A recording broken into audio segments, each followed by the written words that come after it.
आत्ता 10:30 वाजलेत आणि आमची जेवणं वगैरे झालेली आहेत. फक्त आता भांडी घासायची आहेत. किचन मी पूर्ण क्लीन करून घेतलं, जेवण झाल्याच बनवून झाल्या आता फक्त भांडी घासायची आहेत. आणि उद्या आहे गुरुवार आणि उद्या आमचं चौकट पूजन पण आहे घराचं. तर त्यानिमित्त थोडीशी एक छोटीशी पूजा होती, तर ती करायची होती. जे सामान आणायचं होतं ते पण आणलंय आणि ते पिशवीमध्ये अजून तसंच आहे. भाज्या पण घेऊन आली मी येते वेळी, तर त्या सगळ्या आता निवडून ठेवायच्या आहेत.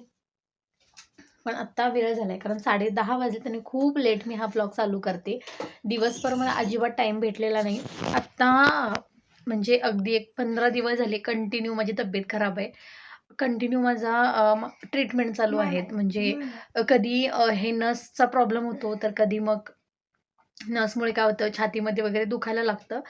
तर थोडंफार आम्ही घाबरलो होतो, हार्टशी रिलेटेड काही आहे काय म्हणून.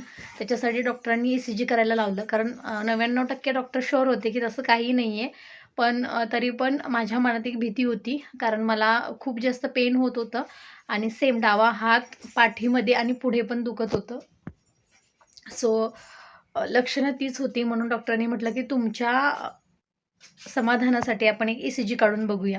तर तो ECG काढला, नॉर्मल आला, सगळं काही व्यवस्थित आहे. मग त्याच्यानंतर मानेला इथे त्रास व्हायला लागला म्हणून हे दाखवलं. तर नंतर समजलं की इथे नसचा थोडासा प्रॉब्लेम आहे, नस दाबली गेली आहे, त्याच्यामुळे ते पेन होतं आहे. हार्टमध्ये पण त्याच्यामुळे छातीमध्ये वगैरे पेन होते असं समजलं. मग त्याच्यावरची आज ट्रीटमेंट घ्यायला मी गेली होती. गोळ्या औषधं भरपूर चालू आहे, त्याच्यामुळे सध्या मी ती ट्रीटमेंट थांबवली. आता बघू कधी चालू करायची. आणि हीट खूप झालं. गावी गेली होती, शेंगदाणा प्युअर शेंगदाणा तेल वापरलं होतं स्वयंपाकाला, जे की अजिबात पचलं नाही आम्हाला, मला आणि ग्रेशूला. दोघींना पण खोकला लागला आणि खोकला इतका जबर लागतो, मला लागला की सर्दी खोकला. त्याच्यामुळे घशामध्ये पण हे पूर्ण इन्फेक्शन झालं खोकून. आणि हीटच्या फोड्या पण झाल्या, त्याच्यामुळे ती पण ट्रीटमेंट चालू होती. तर एकत्रित ह्या सगळ्या गोष्टी आल्या आणि आज दुपारी अचानक मला ताप आला. थंडी वाजून आली आणि दुपारी आम्ही बाहेर गेलो होतो दरवाजा आणि खिडकी दरवाजा बघायला, चौकट आणि दरवाजा बघायला. आणि घरी आल्यानंतर अचानक मला कणकण आली, म्हणून मी थोडा वेळ रेस्ट घ्यायचं म्हणून जेवण करून झोपली. पण झोपल्यानंतर अचानक ताप आला आणि थंडी वाजून आली एकदम. म्हणून मग मी आत्ता डॉक्टरकडे गेली, इंजेक्शन वगैरे घेऊन आली. आता खरं तर कंटाळा इतका आला, गेले 15 दिवस कंटिन्यू असं नुसता गोळ्या औषधं चालू आहेत मला. तर तिकडून आल्यानंतर थोडं आता बरं पडतंय. आल्यानंतर थोडाफार स्वयंपाक केला, अर्धा मी अगोदर करून गेली होती. आणि आता त्या भाज्या आणि उद्याची तयारी.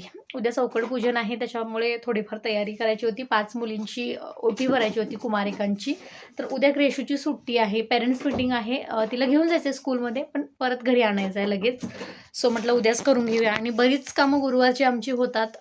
घराचा मुहूर्त पण गुरुवारीच म्हणजे घर आम्ही बांधायला गुरुवारीच चालू केलं आणि चौकट पूजन पण योगायोगाने उद्याच आले आणि उद्या गुरुवार आहे. तर छान गोष्टी जुळून आल्या. चौकटीचा थोडासा प्रॉब्लेम झाला, आम्ही सांगितलेलं ते माप त्यांनी केलं नाही, थोडंफार त्यांच्यामध्ये हे झालं, ते परत खोलून परत बनवावी लागली. असं 2 वेळा झालं, त्याच्यामुळे चौकट आज आली नाही, उद्या सकाळी येईल चौकट आणि दरवाजा एकत्र येईल. तर चला, ही भांडी घासून घेते आणि मी जे काही सामान घेऊन आले ते पण काढून ठेवते.